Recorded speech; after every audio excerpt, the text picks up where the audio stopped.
Babuyan, Pigkitaan Yan is brought to you by Pigrolac and Univet. Pigkitaan natin! Ang pagnenegosyo sa isang babuyan ay isa sa pinakamagandang hanap buhay dito sa ating bansa. Mabenta kasi ang pork dishes sa atin. Kaya naman mabenta rin ang karne ng baboy. Alamin kung paano kumita sa Babuyan, Pigkitaan Yan! Magandang umaga po! Ako po si Doc Brian, ang inyong friendly vet. Noong nakaraang episode, atin pong tinalakay ang basic requirements para sa isang grow-out operation. Ngayong episode naman po, atin pong tatalakayin kung ano po ang capital investment na kakailanganin para makapagsimula ng isang grow-out operation. Sa isang grow-out operation, meron po tayong tinatawag na fixed at working capital. Ang fixed capital, ito po ang puhunan na kakailanganin natin para makapagsimula ng isang babuyan. Samantalang ang working capital naman po ay ang puhunan na ating gagamitin para mapatakbo ang ating negosyo. Ang cost para makapagpatayo ng isang grow-out operation ay nakadepende po sa mga materialis na inyong gagamitin at sa preferences po ng mag-aalaga. Kaya po, para makapagbigay ng halimbawa kung ano-ano po ang naging gastusin para sa pagtatayo ng isang negosyong grow-out operation, atin pong kausapin ang isang pig farmer dito po sa Bulacan. Nandito po tayo ngayon sa Bulacan upang kausapin si Sir Ben Montoya regarding sa kanyang experience sa pag-aalaga ng mga baboy sa isang grow-out operation. Sir Ben, good morning po. Good morning din daw. Sir, matanong ko lang po, paano po tayo napasok sa pag-aalaga ng baboy? Dati akong nag-aalaga ng itik. Ngayon, medyo kumikita tayo ng konti. Napansin ko kasi sa ibang magbubukid or magsasaka din dito sa Bulacan na kumikita sila sa pag-aalaga ng baboy. So naisip ko rin na subukang mag-alaga ng grower, ng patiner, para naman magkaroon din ako ng medyo malawak-lawak na karanasan sa iba pang linya ng pag-aalaga ng hayop.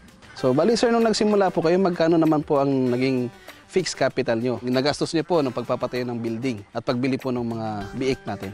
Actually, yung sa pagpapatayo kasi nitong building, nagkaroon lang din ako ng idea na sa tingin ko ako hindi naman natin kailangan bumili ng mamahaling materyales. Naghanap lang ako ng mga recycled materials kagaya ng mga lumang kahoy, mga pinagbaklas ng yero na sa tingin ko ay pwede pang gamitin.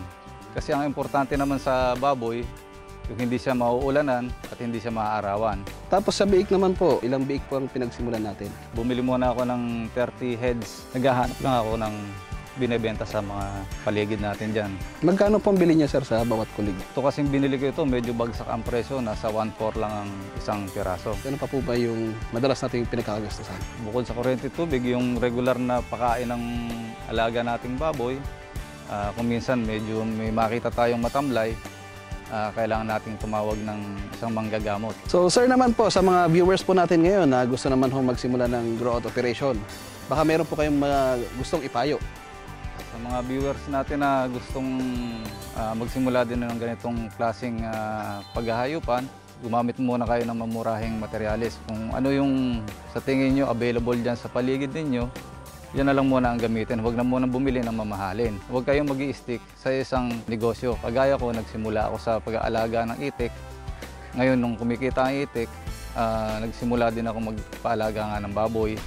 At ngayon, kasalukuyan, kalabaw at baka naman aking pinararami. Sir, maraming salamat po. Salamat din, Doc. So yan po ang mga payo ng ating kaibigang hog racer na maaari po natin gamitin gabay sa ating pagninegosyo.